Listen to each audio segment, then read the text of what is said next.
देखिए class 10th भौतिकी। ठीक है, देखिए चैप्टर चालू करने से पहले हम लोग कुछ जान लेते हैं बुक के बारे में। चाहिए देखिए, जैसे मान लीजिए कि पूछेगा प्रश्न कि भौतिकी किसे कहते हैं।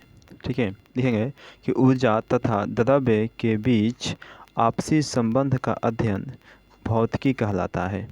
ठीक है, लिखेंगे यह एक ग्रीक भाषा का शब्द है। ठीक है, यानी कि भौतिकी जो है वह एक ग्रीक भाषा का शब्द है। देखिए आगे, यह फ्यूसिस FUSIS फ्यूसिस शब्द से बना है। जो फिजिक्स है वह फ्यूसिस शब्द से बना है। देखिए भौतिकी का जो जनक है वे आइजैक न्यूटन है। ठीक है, देखिए आपका पहला चैप्टर आता है प्रकाश का परावर्तन। ठीक है, यानी कि रिफ्लेक्शन ऑफ लाइट। इसमें हम लोग प्रकाश के बारे में पढ़ेंगे। चलिए, पहला क्वेश्चन है कि प्रकाश क्या है। लिखेंगे प्रकाश वह बाहरी भौतिक कारक है जिसकी सहायता से हम वस्तुओं को देख सकते हैं। ठीक है, देखिए यानी कि प्रकाश जो है वह बाहरी भौतिक कारक है जिसकी सहायता से हम वस्तु को देख सकते हैं। यानी कि अगर प्रकाश नहीं रहेगा तो हम किसी भी वस्तु को नहीं देख सकते हैं। ठीक है, चलिए आते हैं थोड़ा सा इसके बारे में और। देखिए प्रकाश जो है प्रकाश एक ऊर्जा का रूप है जिसकी सहायता से हम वस्तुओं को देख सकते हैं। ठीक है, देखिए प्रकाश क्या है, एक ऊर्जा का रूप है। या फिर लिखेंगे देखिए कि निर्वात में प्रकाश की चाल 3×10⁸ मीटर प्रति सेकंड होता है। ठीक है, इसे याद रखेंगे, ये ऑब्जेक्टिव में पूछता है। ठीक है, चलिए कुछ और समझेंगे कि प्रकाश विद्युत चुंबकीय तरंग भी है। ठीक है, देखिए प्रकाश के वेग का पता रोमर ने लगाया था। ठीक है, चलिए आगे चलते हैं। देखिए जो प्रकाश है वह हमेशा सीधी रेखा में गमन करता है। ठीक है, प्रकाश हमेशा के हमेशा सीधी रेखा में ही गमन करेगा। ठीक है, कभी वो तिरछा नहीं होता है। देखिए यह निर्वात से होकर भी गुजरता है। ठीक है, यानी प्रकाश जो है निर्वात में भी गुजरता है। निर्वात कहें तो जहाँ पर कुछ भी ना हो वहाँ से भी प्रकाश जो है गुजरता है। देखिए अगला क्वेश्चन कि प्रकाश स्रोत किसे कहते हैं। लिखेंगे कि वह वस्तु जहाँ से प्रकाश निकलती है उसे प्रकाश स्रोत कहते हैं। जैसे जलता हुआ बल्ब, जलता हुआ मोमबत्ती इत्यादि। ठीक है, चलिए आगे लिखेंगे किरण किसे कहते हैं। इसका हो जाएगा आपका आंसर कि प्रकाश के गमन पथ की दिशा को किरण कहते हैं। देखिए ये रहा हमारा किरण का फिगर। चलिए आगे लिखेंगे कि प्रकाश पुंज या किरण पुंज किसे कहते हैं। आंसर लिखेंगे कि किरणों के समूह को प्रकाश पुंज कहते हैं। ठीक है, चलिए अगर देखते हैं कि प्रकाश पुंज कितने प्रकार का होता है। इसके आपका लिख देंगे आंसर कि प्रकाश पुंज 3 प्रकार का होता है। ठीक है, पहला है समांतर प्रकाश पुंज, दूसरा है अभिसारी प्रकाश पुंज और तीसरा है अपसारी प्रकाश पुंज। ठीक है, चलिए तीनों को हम लोग बारी बारी से पढ़ेंगे। देखिए पहला है कि समांतर प्रकाश पुंज किसे कहते हैं। ये आपका हो जाएगा आंसर जिस प्रकाश पुंज की सभी किरणें समांतर होती है उसे समांतर प्रकाश पुंज कहते हैं। देखिए इस सभी की सभी किरणें क्या जी समांतर है, तो ये क्या हो जाएगा समांतर प्रकाश पुंज हो जाएगा। ठीक है, चलिए आगे है कि अभिसारी प्रकाश पुंज। देखिए अभिसारी यानी कि अभिसारी प्रकाश पुंज किसे कहते हैं। इसका आपका आंसर हो जाएगा कि जिस प्रकाश पुंज की सभी किरणें एक बिंदु पर मिलती है उसे अभिसारी प्रकाश पुंज कहते हैं। ठीक है, देखिए ये जो प्रकाश आ रही है सभी के सभी एक बिंदु पर ये मिल रही है यहाँ पे। ठीक है, ये आपका हो जाएगा कि अभिसारी प्रकाश पुंज। आगे देखिए आगे है कि अपसारी प्रकाश पुंज किसे कहते हैं। ये आपका हो जाएगा आंसर जिस प्रकाश पुंज की सभी किरणें एक बिंदु से निकलकर सभी दिशाओं में फैल जाती है उसे अपसारी प्रकाश पुंज कहते हैं। यहाँ देखिए एक बिंदु से निकल करके सभी दिशाओं में फैल रही है, ये आपको हो जाएगा अपसारी प्रकाश पुंज। ठीक है, चलिए आगे है देखिए कि आत्मदीप्त पदार्थ किसे कहते हैं। देखिए लिखेंगे कि वे पदार्थ जो अपने आप प्रकाश उत्सर्जित करते हैं उसे आत्मदीप्त पदार्थ कहते हैं। जैसे सूर्य हो गया, तारे, दीपक इत्यादि। देखिए यानी कि ये सभी के सभी प्रकाश जो है अपने से प्रकाश उत्सर्जित करते हैं। ठीक है, इसलिए इसे हम लोग कहते हैं आत्मदीप्त पदार्थ। देखिए आगे है कि अदीप्त पदार्थ किसे कहते हैं। देखिए लिखेंगे आंसर इसका कि वह पदार्थ जो प्रकाश उत्सर्जित नहीं करते हैं लेकिन प्रकाश की उपस्थिति में दिखाई पड़ते हैं उसे आत्मदीप्त पदार्थ कहते हैं। जैसे पत्थर हो गया, टेबल, बेंच इत्यादि। यानी कि ये सभी के सभी प्रकाश उत्सर्जित नहीं करते हैं लेकिन ये दिखाई तभी देंगे जब प्रकाश उपस्थित रहेगा। ठीक है, चलिए ध्यान रखते हैं। देखिए अगर बात करें कि पानी में प्रकाश जो है पानी में लगभग आपका 200 मीटर गहराई तक जा सकता है। ठीक है, इससे अधिक नहीं जाता है। देखिए नोट में कुछ बात समझेंगे। नोट, चंद्रमा भी अदीप्त पदार्थ है क्योंकि यह प्रकाश उत्सर्जित नहीं करता है बल्कि अपने पर पड़ने वाले सूर्य के प्रकाश को परावर्तित कर देता है। ठीक है, चलिए अगला क्वेश्चन लिखेंगे कि देखिए प्रकाशीय माध्यम किसे कहते हैं। आपका हो जाएगा आंसर वह क्षेत्र जिससे होकर प्रकाश वस्तु से निकलकर आँख तक पहुँचता है उसे प्रकाशीय माध्यम कहते हैं। जैसे हवा, पानी इत्यादि। ठीक है, ये सभी के सभी क्या है कि प्रकाशीय माध्यम है। देखिए कहेगा कि प्रकाशीय माध्यम कितने प्रकार का होता है। तो लिख देंगे कि यह जो माध्यम होता है वो 2 प्रकार का होता है। पहला है समांगी माध्यम और दूसरा है विसमांगी माध्यम। चलिए देखिए कि समांगी माध्यम किसे कहते हैं। यह आपका हो जाएगा आंसर कि समांगी माध्यम में प्रत्येक भाग के गुण व बनावट समान होते हैं। जैसे कांच, पानी। ठीक है, ये सभी के सभी क्या है कि समांगी माध्यम होते हैं। देखिए एक होता है विसमांगी माध्यम किसे कहते हैं। विसमांगी माध्यम में प्रत्येक भाग के गुण व बनावट असमान होते हैं। जैसे विभिन्न हवा का मिश्रण, जैसे गर्म और ठंडा हवा का मिश्रण। ठीक है, चलिए आगे कि पारदर्शी पदार्थ किसे कहते हैं। ये आपका जगह आंसर वह पदार्थ जिससे होकर प्रकाश आर पार निकल जाता है उसे पारदर्शी पदार्थ कहते हैं। जैसे कांच, हवा, पानी। ठीक है, इन सभी से होकर प्रकाश जो है आसानी से आर पार निकल जाता है, इसलिए इसे हम लोग पारदर्शी पदार्थ कहते हैं। आगे है कि अपारदर्शी पदार्थ किसे कहते हैं। क्योंकि वह पदार्थ जिससे होकर, यहाँ प्रकाश लिखेंगे, जिससे होकर प्रकाश बाहर निकल नहीं पाता है उसे अपारदर्शी पदार्थ कहते हैं। निकल नहीं पाता है उसे अपारदर्शी पदार्थ कहते हैं। ठीक है, क्वेश्चन प्रभाषक पदार्थ किसे कहते हैं। देखिए कि वह पदार्थ जिससे होकर प्रकाश का कुछ अंश बाहर निकल पाता है उसे प्रभासी पदार्थ कहते हैं। जैसे तेल लगा हुआ कागज, घिसा हुआ कांच। ये सभी के सभी प्रभासी पदार्थ होते हैं क्योंकि इसमें से कुछ प्रकाश का कुछ अंश बाहर निकलता है लेकिन पूरा का पूरा बाहर नहीं निकल पाता है। देखिए अगला क्वेश्चन है आपका, ये बहुत ही इम्पोर्टेंट क्वेश्चन आपके लिए। प्रकाश के परावर्तन के किसे कहते हैं। देखिए जब प्रकाश की किरण किसी सतह से टकराकर पुनः उसी माध्यम में वापस लौट जाती है तो उस घटना को प्रकाश का परावर्तन कहते हैं। ठीक है, देखिए जैसे मान लीजिए कि यहाँ पर ये प्रकाश आया, यहाँ टकराने के बाद फिर यह उसी माध्यम में वापस लौट गया, इसी घटना को कहेंगे प्रकाश के परावर्तन। देखिए कि परावर्तक सतह किसे कहते हैं। देखिए किरण जिस सतह से टकराकर वापस लौटती है उसे परावर्तक सतह कहते हैं। ठीक है, देखिए आपतित किरण किसे कहते हैं। लिखेंगे दर्पण के सतह पर आने वाली किरण को आपतित किरण कहते हैं। चलिए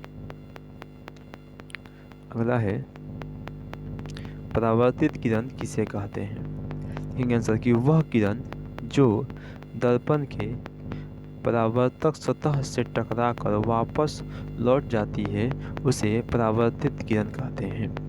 ठीक है, चलिए अगला क्वेश्चन है कि आपतन बिंदु किसे कहते हैं। लिखेंगे दर्पण के सतह पर स्थित वह बिंदु जहां आपतित किरण पड़ती है उसे आपतन बिंदु कहते हैं। ठीक है, चलिए अगला क्वेश्चन है कि अभिलंब किसे कहते हैं। अभिलंब किसे कहते हैं, क्योंकि वह सीधी रेखा जो दर्पण के आपतन बिंदु पर लंब होता है उसे अभिलंब कहते हैं। ठीक है, चलिए अगला है आपका आपतन कोण किसे कहते हैं। ठीक है कि आपतित किरण अभिलंब के साथ आपतन बिंदु पर जो कोण बनाती है उसे आपतन कोण कहते हैं। ठीक है, इसे आई से सूचित किया जाता है आपतन कोण को। दूसरा क्या है कि परावर्तन कोण किसे कहते हैं। लिखेंगे कि परावर्तित किरण अभिलंब के साथ आपतन बिंदु पर जो कोण बनाती है उसे परावर्तन कोण कहते हैं। इसे आर से सूचित किया जाता है।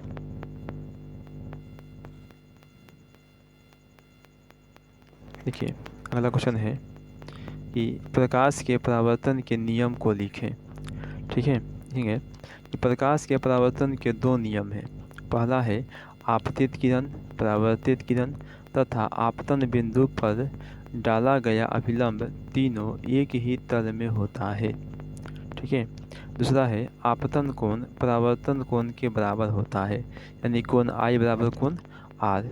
देखिए यहाँ पर चित्र बना देंगे हम लोग। ये देखिए आपतित किरण, ये है आपका आपतित किरण, परावर्तित किरण और ये आपतन बिंदु पर यह अभिलंब डाला गया है। तीनों के तीनों एक ही तल में है। ठीक है, चलिए देखते हैं आगे। आगे है क्वेश्चन की प्रतिबिंब किसे कहते हैं। लिखेंगे कि जब किसी बिंदु वस्तु से आ रही प्रकाश के बीच में अपारदर्शी वस्तु रख दी जाती है तो प्रकाश उसे पार नहीं कर पाती है, जिसके कारण उसके पीछे अंधेरा क्षेत्र बन जाता है, जिसे हम लोग प्रतिबिंब कहते हैं। ठीक है, चलिए देखिए प्रतिबिंब कितने प्रकार का होता है। तो प्रतिबिंब आपका दो प्रकार का होता है, एक वास्तविक प्रतिबिंब और एक काल्पनिक प्रतिबिंब। ठीक है, चलिए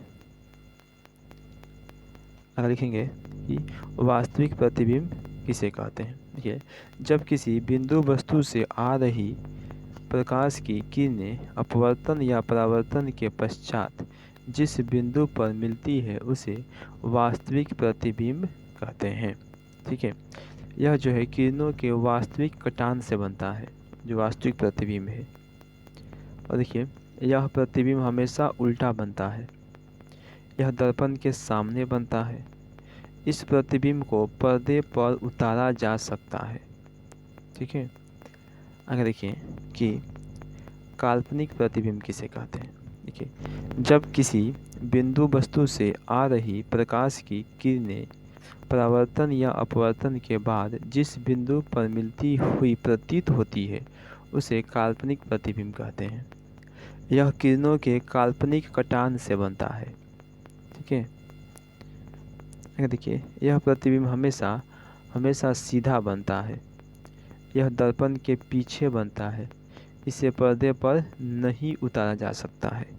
ठीक है, चलिए देखिए कुछ यहाँ पर है आपका अंतर, कि वास्तविक एवं काल्पनिक प्रतिबिंब में अंतर लिखें।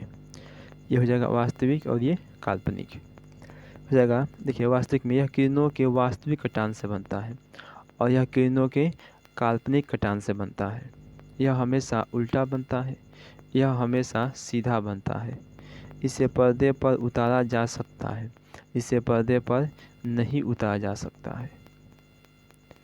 तो लिखिए यह दर्पण के आगे बनता है और यह दर्पण के पीछे बनता है।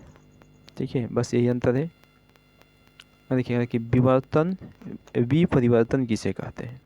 देखेंगे, यह एक ऐसी घटना है जिसके कारण किसी वस्तु का प्रतिबिंब क्षैतिज अक्ष के परित 180 डिग्री कोण पर घूम जाता है, अर्थात ऊपर वाला भाग नीचे नीचे हो जाता है। देखिए, ये ऊपर वाला भाग नीचे, ऊपर का भाग नीचे है और नीचे का भाग ऊपर है। ठीक है, देखिए एक होता है कि पार्श्व विवर्तन किसे कहते हैं। पार्श्व विवर्तन, यह एक ऐसी घटना है जिसके कारण किसी वस्तु का प्रतिबिंब उदग्र अक्ष के परित 180 डिग्री के कोण पर घूम जाता है, अर्थात वस्तु का दायां वाला भाग बायां हो जाता है। ठीक है, चलिए अब थोड़ा समझाते हैं दर्पण में। दर्पण में है कि समतल दर्पण यानी कि प्लेन मिरर। देखेंगे, जिस दर्पण का परावर्तक सतह समतल हो उसे समतल दर्पण कहते हैं। ठीक है, देखिए समतल दर्पण द्वारा बने प्रतिबिंब की विशेषता बताएं। ठीक है, यानी कि समतल दर्पण द्वारा जो प्रतिबिंब बनता है उसकी क्या विशेषता है। देखिए लिखेंगे, यह प्रतिबिंब काल्पनिक होता है। ठीक है, इसे पर्दे पर नहीं उतारा जा सकता है। यह प्रतिबिंब सीधा होता है। ठीक है, प्रतिबिंब का साइज वस्तु के साइज के बराबर होता है। यह पार्श्व परावर्तित होता है। ठीक है, प्रतिबिंब दर्पण के पीछे उतनी ही दूरी पर बनता है जितनी दूरी पर दर्पण के सामने वस्तु रखी होती है। ठीक है, यह है समतल दर्पण का विशेषता। चलिए अगर समझ थोड़ा सा, देखिए दर्पण किसे कहते हैं। दर्पण किसे कहते हैं, देखेंगे, वह चिकनी और चमकीली सतह जो नियमित रूप से प्रकाश को परावर्तित करती है तथा जिसका एक भाग अवश्य ही रंगा हो, एक भाग अवश्य ही रंगा हो, उसे दर्पण कहते हैं।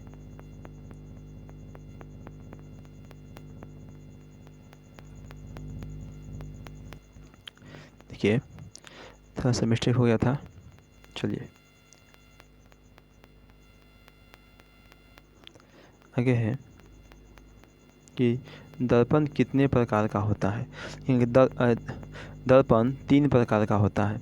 पहला है समतल दर्पण, गोलीय दर्पण और परवलयिक दर्पण। ठीक है, चलिए देखिए लिखेंगे आगे कि समतल दर्पण किसे कहते हैं। समतल दर्पण किसे कहते हैं, जिस दर्पण का परावर्तक सतह समतल होता है उसे समतल दर्पण कहते हैं। जैसे ये देखिए, ये बराबर है, नीचे से समतल ऐसे रंगा हुआ है, ये है हमारा समतल दर्पण है। ठीक है, चलिए देखिए हम लिखेंगे, यदि कोई व्यक्ति समतल दर्पण के सामने 20 मीटर प्रति सेकंड से दौड़ता है तो उसका प्रतिबिंब 2 मीटर से दौड़ता हुआ प्रतीत होगा। यानी कि अगर कोई व्यक्ति समतल दर्पण के सामने जैसे मान लीजिए कि कोई व्यक्ति समतल दर्पण के सामने 10 के स्पीड से दौड़ रहा है। ठीक है, 10 मीटर प्रति सेकंड की स्पीड से, तो उसको अगर प्रतिबिंब में अगर वह देखेगा समतल दर्पण के सामने तो उसको दिखाई देगा 20 मीटर प्रति सेकंड के स्पीड से, यानी कि दोगुना स्पीड से उसे दिखाई देता है। ठीक है, चलिए देखिए आगे है कि गोलीय दर्पण किसे कहते हैं। देखेंगे, ऐसा दर्पण जिसका परावर्तक सतह एक खोखले गोले का भाग होता है उसे गोलीय दर्पण कहते हैं। ठीक है, अब देखिए यह जो गोलीय दर्पण है वह 2 प्रकार का होता है, और यही दोनों महत्वपूर्ण है। यह 2 प्रकार का होता है, पहला है अवतल दर्पण और दूसरा है उत्तल दर्पण। यही दोनों के दोनों दर्पण बहुत महत्वपूर्ण है आपके एग्जाम के लिए। देखिए कि अवतल दर्पण किसे कहते हैं। देखेंगे, वह दर्पण जिसका परावर्तक सतह अंदर की ओर दबा हो उसे अवतल दर्पण कहते हैं। ठीक है, इसे हम लोग अभिसारी दर्पण भी कहते हैं, याद रखेंगे, पूछता है ऑब्जेक्टिव में।